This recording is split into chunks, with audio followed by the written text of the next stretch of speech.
Good morning, everyone. I hope you're all having an absolutely amazing day so far. Hey, it is the end of July and I'm home this morning and I'm doing my little walk in the garden and I want to bring you guys along with me. My garden's looking really pretty nice right now. I have a couple of projects going. I'll show how they're doing at this point, but a whole lot of little teeny gardening chores and puttering about sort of things to do today. And I might pick some flowers and I might do this and that, but I wanted to bring you all along with me today because it is such a gorgeous day. I'm Fanula, I'm here in Zone 9B outside of Petaluma, and we live in probably the nicest climate in the whole wide world. So I want to keep me company today as I do a little deadheading, do a little tidying up, do a little rearranging of a border, and basically have a ton of fun in my garden. So let's get going.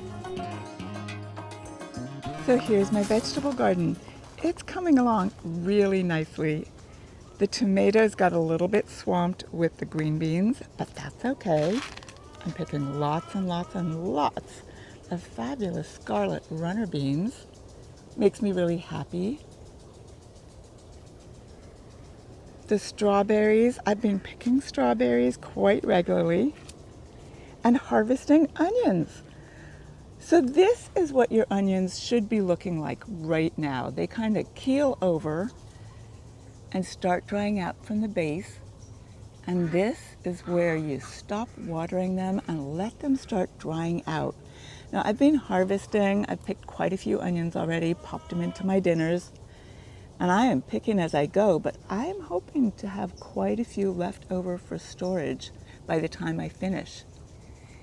Here's the comfrey. Comfrey is a wonderful plant. We'll do a whole other video about how useful comfrey is in your garden and how great comfrey tea is for adding nutrients. But the peppers are producing, my other tomatoes looking absolutely amazing. But I haven't actually picked any tomatoes yet. More peppers. This is one of my favorites. This is Jimmy Nardello. I have picked a lot of peppers from this little plant already, and as you can see, there's a whole bunch more waiting for me. Now I've got marigolds popped in almost every spare piece of bare dirt possible, partly for the pollinators, partly because I love those pops of orange. And this is one more tomato that I started kind of late. And I have high hopes for it, but I haven't even put a cage on it yet because it hasn't needed it. Right behind it I have a little dwarf apple tree, which is a yellow delicious. And I don't know, you grow your own apples. They are so much better than store-bought. And store-bought apples are pretty darn good. But Yellow Delicious is one of those absolutely fantastic surprises when you grow it yourself. Things are looking really, really pretty. A little fountain is going. Second flush of blooms on this fantastic climbing Dortmund. And my black-eyed Susan vine is really taking over that gorgeous arbor. Ooh, I see some flowers I know I'm going to want to pick. Start with a little deadheading because while I was filming that last bit, I noticed these gorgeous dianthus need some deadheading so that I can keep them producing. So I'm going to focus on the dianthus right now and show you how you deadhead a dianthus. Now this one here, this is Sweet William. They're the really tall dianthus. You know, dianthus comes in all shapes and sizes. A lot of it are very fresh blooms, but there's some spent blooms down here that I'm going to take off. And I'll show you how to deadhead them. Here where there's little buds here that are going to produce more blooms, I'm going to cut this part off, stick it in my trusty bucket, and basically get all the spent blooms so that the plant quits putting all its energy into the blooms that are gone already and possible seed production and focuses more on giving me more blooms. And here it is. I have 3 or 4 more to do, but this one shows you how nice it looks after a little bit of tidying up and how many more buds there are on it that are going to be giving me more and more flowers as the season progresses. Oh, because I want a whole lot more blooms out of this gorgeous Sweet William, I'm going to give it a little bit of food. This time of year, I love using this Maxi. I'm not getting sponsored or anything. Maxi Bloom is great. So I'm going to give it a little bit of food to push more blooms so that I got more flowers to bring indoors when I want them. And this is what you do. I forgot to bring a teaspoon with me. So I'll just pinch it, even though they smell kind of funny. About a teaspoon, bucket of water.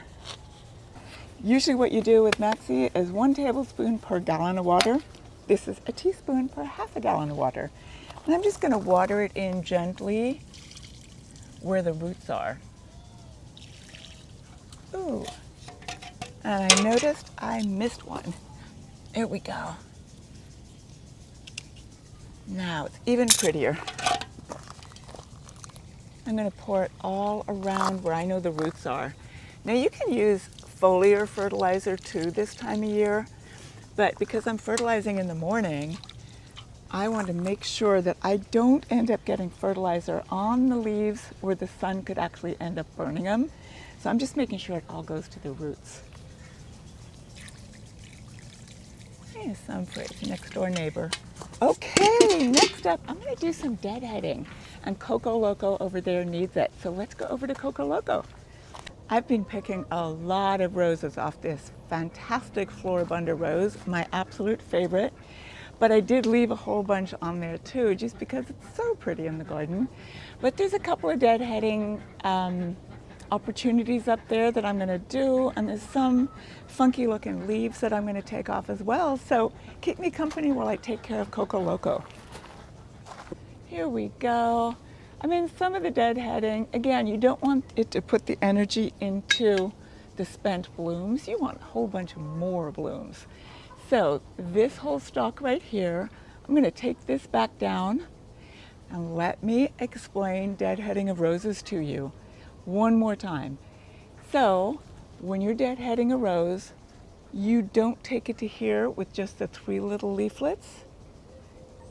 You go all the way down to at least the first leaflet that has 5. Come have a look. Come. See right here? Only 3 here, so I'm not going to take it to there. This one has 5. However, that particular leaflet's kind of going the wrong direction, and I want it to go more that way going forward, so I'm going to prune down to here. Got it. I'm by my Gala apple, which is pretty close to Koko Loko, and I did not get all my thinning done on time. So let's do a little bit of thinning. Look here, this cluster of 3, all of these apples are going to be really little. So I'm going to take out 2 of them, throw them to my chickens, and let the apple finish making that one apple really nice and big. This one here, even though it is the biggest one, oh, I'm going to leave that one. I'm going to take the 2 smaller ones. You just snip them off, throw them to the chickens. And that's what thinning of apples are. Come and look over here. There's major clusters in there that I really need to get into. Here's another one right here. There's no such thing as a bad Gala apple, even if it's kind of on the small side. And again, when you grow your own fruit, oh my goodness, so, so good. So if you have a cluster of 5, you can thin it down to 3. If you have a cluster of 6, thin it down to 3 or 4. Once you start getting into this type of thing, your brain is going to know what to do. But you want to thin it so you get more big apples rather than hundreds of little apples. The other thing you're doing when you're thinning is opening up air circulation and reducing hiding places for bugs. You always love to hide between your apples. There's lots of real close-in places which is exactly what an earwig absolutely loves. So you're removing bug hiding places. You're helping your tree focus on producing you bigger apples and fewer. And you're removing bug hiding places. Here's a sneak peek of my wishing well. It's coming along really nicely.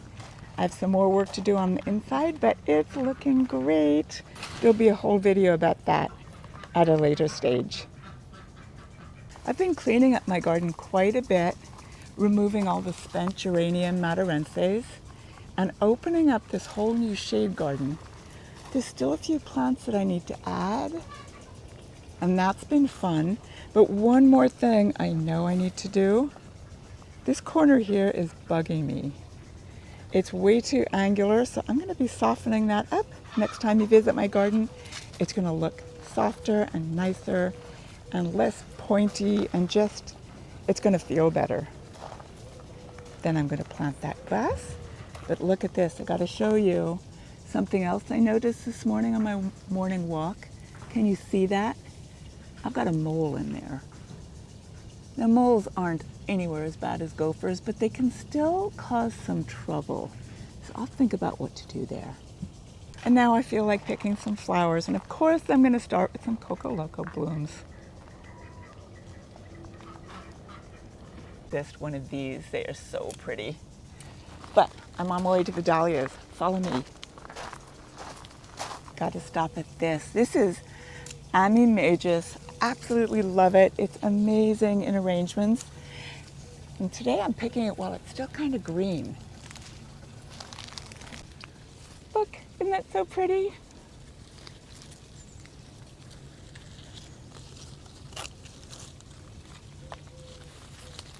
Isn't this wonderful? I am having such a good time in my garden this morning. I'll add more to it, but I just spotted another chore I've got to get to. So let's go. This big giant Salvia canariensis, this was the next job for me on my list of chores for today, but it's still blooming like crazy. So instead of cutting it back, I'm just going to pick a few of the flowers, add it to my arrangement. But if you've never grown Salvia canariensis before, now you think you know your salvias. You know, a lot of us know our salvias to be a foot tall or 2 feet tall or 3 feet wide or whatever. You can see this guy is about 8 feet tall, probably 10 feet wide. The fragrance is amazing. So when I'm adding it to a floral arrangement, you have to kind of do it sparingly. It's just 1 or 2, because the fragrance of 3 or 4 of these flower stalks can literally fill the whole room. It's kind of amazing, and it overpowers all the roses and everything else in my flower arrangement.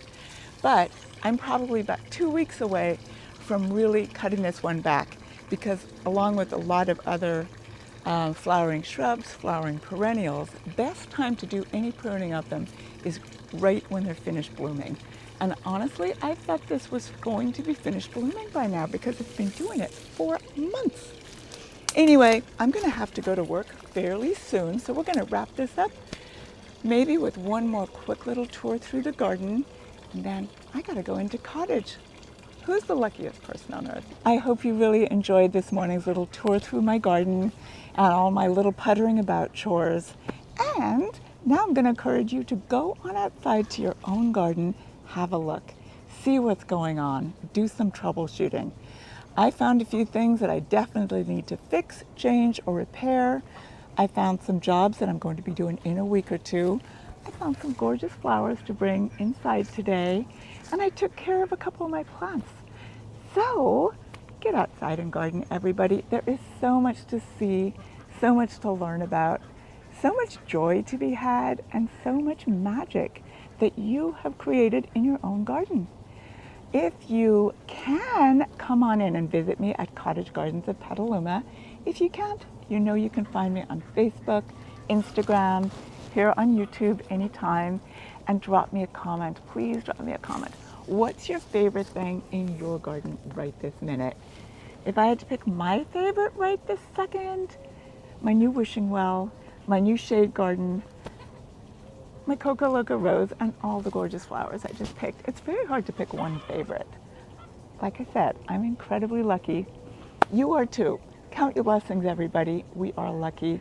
And I am going to see you next time. In the meantime, have a wonderful couple of days. Happy gardening. Bye-bye.